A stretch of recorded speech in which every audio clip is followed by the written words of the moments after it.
Have you ever found yourself at the center of a kitchen war zone where every meal feels like a battle? Lately, my husband's critiques of my cooking have become the soundtrack to our dinners, each comment a little sharper than the last. Yet despite his culinary commentary, he steadfastly refuses to lift a finger in the kitchen. As someone who once found joy in cooking, I'm now left wondering, can a spoonful of love mend what's simmering between us, or are we destined to stew in silence? I'm a 34-year-old graphic designer, married to my husband, Tom, for nearly a decade. We've always been partners in crime, sharing responsibilities and supporting each other through the ups and downs of life. Our relationship, like any, has had its fair share of hurdles, but we've always managed to find our way back to each other. Cooking used to be my escape, a creative outlet after long days at the office, and Tom used to appreciate my culinary experiments, even if they weren't always perfect. But over the past few months, something shifted. It started subtly, with Tom making casual remarks about the seasoning or texture of the meals I prepared. At first, I brushed them off, thinking he was just being playful. However, as his comments became more frequent and critical, a knot of anxiety began to form in my stomach every time I stepped into the kitchen. What used to be a source of joy has slowly turned into a stress-inducing task. I've tried to address it casually, suggesting we cook together to lighten the mood and share the load, but Tom simply laughs it off, claiming he's too clumsy in the kitchen and would only get in the way. My initial frustration has grown into a mix of resentment and sadness.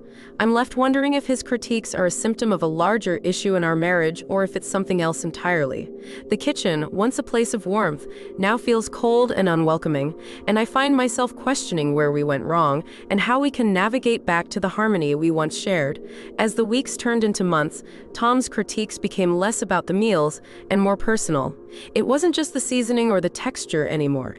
His comments hinted at a deeper dissatisfaction that neither of us could quite articulate. I began to dread dinner time, feeling more like a contestant on a cooking show than a wife preparing a meal for her husband.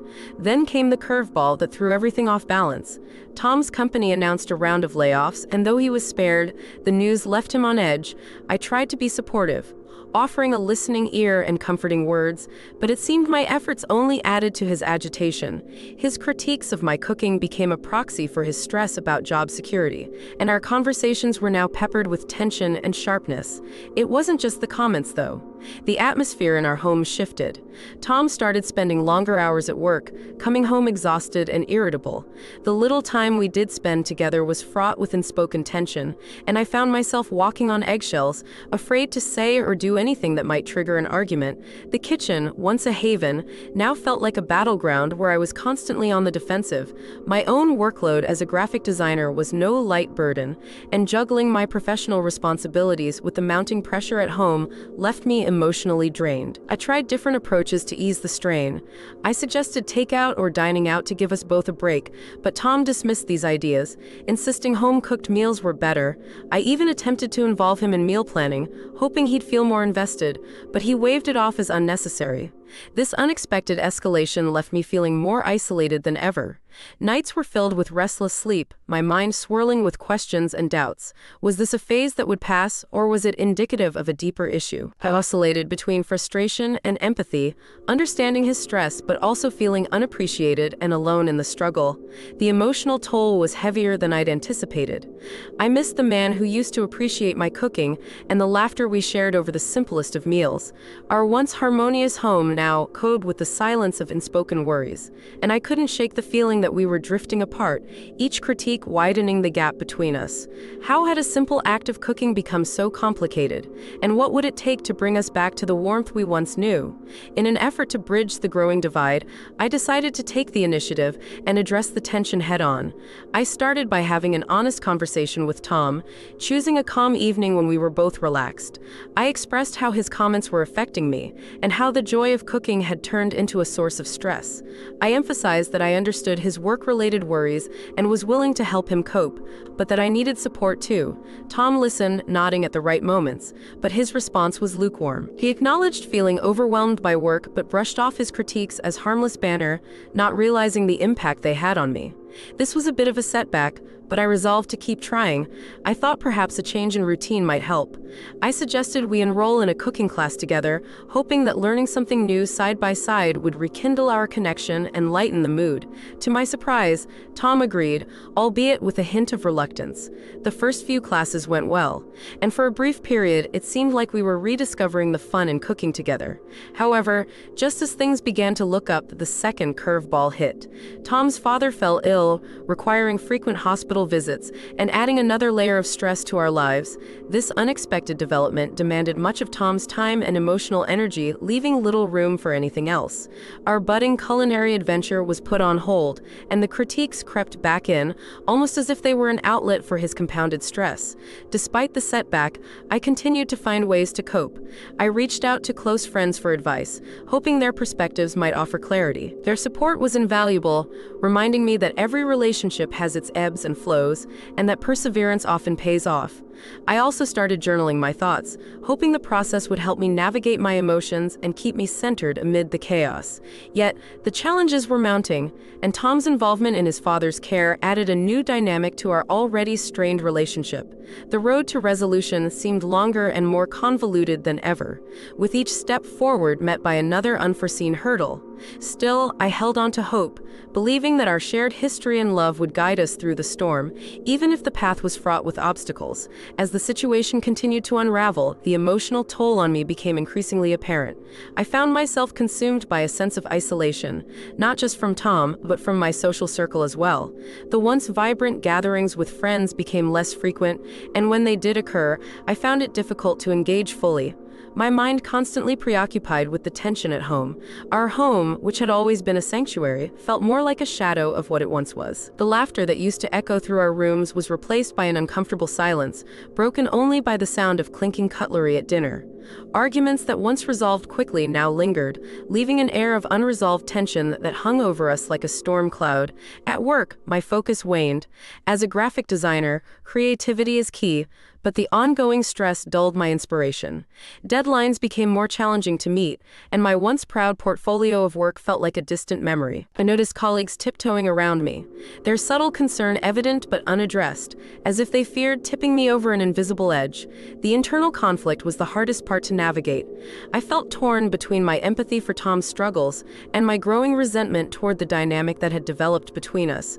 How could I support him when I felt so unsupported myself? Each day was a delicate balance of trying to maintain patience and understanding, while also yearning for the appreciation and partnership we once shared. Hopelessness crept in during the quiet moments, those rare instances when I could sit and reflect on the situation. I questioned whether our relationship could withstand the strain or if we were simply prolonging an inevitable end. Yet, despite these moments of doubt, a flicker of hope persisted, fueled by memories of our happier times and the belief that we could reclaim them. In the midst of this emotional turmoil, I knew something had to change. I realized that continuing on this path without a clear resolution would only deepen the divide between us. The challenge was immense, but so was the love that had brought us together in the first place. As I grappled with these emotions, I resolved to find a way forward, hoping that clarity and understanding would eventually guide us back to each other. As I sat alone one evening, staring at the remnants of another meal gone cold, the weight of our unresolved issues settled heavily upon me. Despite my best efforts, every attempt to mend our relationship seemed to fall short, leaving me at a crossroads I never imagined I'd face. It was then that the thought of drastic measures crept into my mind, a notion both terrifying and strangely liberating. Could a temporary separation provide the clarity we so desperately needed? The very idea of leaving, even if just for a while, filled me with dread. I feared the social stigma of a failing marriage, the whispered concerns of friends and family who always saw us as a strong couple. Yet, a part of me wondered if stepping away might allow us both to gain perspective, to remember why we chose each other in the first place. The fear of long-term consequences loomed large. What if time apart only widened the rift? What if it led to an outcome neither of us truly wanted? I envisioned the emotional toll of such a decision. The lonely nights, the silence where conversations conversation once flourished and the unsettling uncertainty of an unknown future. Yet doing nothing felt equally daunting. Remaining in this cycle of tension and dissatisfaction might slowly erode the love we still held onto, leaving behind only regret. I was torn between the hope of salvaging what we had and the fear of making a choice that could irreversibly alter our lives. In that moment of contemplation, I realized that drastic measures, while intimidating, might be necessary. The path forward was unclear, fraught with potential pitfalls and heartache, but I knew I couldn't continue on the current trajectory. As much as I feared the unknown, I recognized that sometimes change is essential for growth. With a heavy heart, I resolved to discuss this possibility with Tom, hoping we could find a way forward together, even if it meant taking a step back first. Reflecting on the journey we've been on, I realize how much this situation has tested me, both as an individual and as a partner. From the initial critiques that seemed so minor, to the mounting stressors that have woven themselves into the fabric of our daily lives, I've found myself navigating uncharted emotional waters. My hope for resolution remains, yet I'm at a point where I recognize the need for outside perspectives. I'm reaching out to this community in search of advice or shared experiences. Have any of you faced a similar crossroads in your relationship? How did you find the courage to take that next step, whether it meant coming together in a new way or making the difficult decision to part? What strategies helped you navigate the uncertainty without losing sight of your own needs? I am aware that there might not be a straightforward answer, and perhaps this is just a moment to vent and lay my thoughts bare. Yet I hold on to the hope that someone here might offer a fresh perspective or a solution I haven't yet considered. I'm open to any insights you might have, whether they come from personal experience or simply a compassionate outside view. In the end, I know that whatever path we choose will require strength and patience, but perhaps with the guidance and support of others, Tom and I can find our way back to a place of mutual understanding and warmth. Thank you for taking the time to read my story and for any wisdom you might be willing to share. TLDR, I'm a graphic designer facing marital tension due to my husband's critiques of my cooking. Efforts to resolve it have failed. Seeking advice on next steps.